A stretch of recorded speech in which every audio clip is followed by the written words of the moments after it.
ഞാൻ സലീം ഫ്രാൻസിസ് മടക്കത്താനത്ത് താമസിക്കുന്നു. ഞാൻ 9 വർഷമായി പൊതുരംഗത്ത് ഒരു ജനപ്രതിനിധിയായി സേവനമനുഷ്ഠിക്കുന്നു. ശരിക്കും പറഞ്ഞു കഴിഞ്ഞാൽ ഒരു ജനപ്രതിനിധി എന്ന നിലയ്ക്ക് ഒരുപാട് സന്തോഷമുണ്ട്. എങ്കിൽ പോലും ഞാൻ ഈ ജസ്പ്രീതിനെ പരിചയപ്പെട്ടിട്ട് 1 വർഷമായി. എന്റെ ഒരു സുഹൃത്താണ് എന്നെ പരിചയപ്പെടുത്തുന്നത്.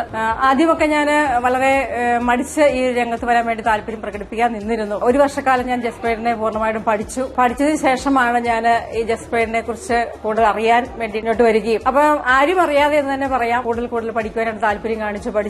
അതിനുശേഷം എനിക്ക് പൂർണ്ണമായ ഒരു ബോധ്യം വന്നു. ഇത് വളരെ വിശ്വാസയോഗ്യമായ ഒരു കമ്പനിയാണെന്നും ഒരു ദൈവത്തിന്റെ കയ്യൊപ്പ് പതിഞ്ഞ ഒരു കമ്പനിയാണെന്നൊക്കെ എനിക്ക് ബോധ്യം വന്നു. അതിന്റെ അടിസ്ഥാനത്തിൽ ഞാൻ ജസ്പ്രീതിലേക്ക് കൂടുതൽ എന്റെ ശ്രദ്ധ കേന്ദ്രീകരിച്ചു, പ്രവർത്തനം ആരംഭിച്ചു. ഒപ്പം തന്നെ എനിക്കറിയാം ഒരു ജനപ്രതിനിധി എന്ന നിലയ്ക്ക് എനിക്ക് കൂടുതൽ സാമ്പത്തികമായിട്ട് ഒരു ഉന്നമനമൊന്നും നേടാനായിട്ട് കഴിഞ്ഞിട്ടില്ല. പ്രത്യേകിച്ചും എന്റെ കയ്യിൽ നിന്ന് പൈസ പോകുന്നതല്ലാതെ എന്നിലേക്ക് വരുമാനമൊന്നും നേടിയെടുക്കാനായിട്ട് എനിക്ക് സാധിച്ചില്ല ഈ 9 വർഷമായിട്ടും. എന്നാൽ അതിലുപരി ജസ്പ്രീതിലേക്ക് വന്നപ്പോൾ എനിക്കൊരു മാസം അത്യാവശ്യം കുഴപ്പമില്ലാത്ത തരത്തിലേക്ക് ഒരു വരുമാനം കണ്ടെത്താനായിട്ട് സാധിച്ചു. അതുകൊണ്ട് തന്നെ സാറ്റിസ്ഫൈഡ് ആണ്. കാരണം എനിക്ക് കൂടുതൽ വിശ്വാസം വന്നു കമ്പനിയിൽ. അതിൽ എല്ലാറ്റിലും ഉപരി എന്നെ കൂടുതൽ ആകർഷിച്ചത് എന്താണെന്ന് ചോദിച്ചാൽ ദൈവത്തിന്റെ കയ്യൊപ്പ് പതിഞ്ഞ ഒരു കമ്പനി എന്ന് ഞാൻ പറയും. അതിലെ MD, ചെയർമാന്, അതിൽ പ്രവർത്തിക്കുന്ന നേതൃസ്ഥാനത്ത് നിൽക്കുന്ന എല്ലാവരും തന്നെ എല്ലാവരെയും ഒന്നിച്ച് ഒരു കുടക്കീഴിൽ നിർത്തി അവരെ നല്ല മനസ്സോടുകൂടി നല്ല വ്യക്തികളാക്കി മാറ്റുന്ന ഒരു പ്രക്രിയ തന്നെയാണ് ജസ്പ്രീതിൽ നടന്നുകൊണ്ടിരിക്കുന്നത്. അതാണ് എന്നെ ഏറ്റവും കൂടുതൽ ആകർഷിച്ചത്. അപ്പോൾ ജസ്പ്രീത് കമ്പനിയിലേക്ക് ഞാൻ ധാരാളം ആളുകളെ വന്നു ചേരുന്നതിന് വേണ്ടിയിട്ടും എല്ലാവരെയും ഒന്നിച്ചൊന്നായി കൊണ്ടുപോകുന്നതിന് വേണ്ടി ഞാൻ ശ്രമിക്കാറുണ്ട്. അപ്പൊ എല്ലാവർക്കും ജസ്പ്രീത് കമ്പനിയിലേക്ക്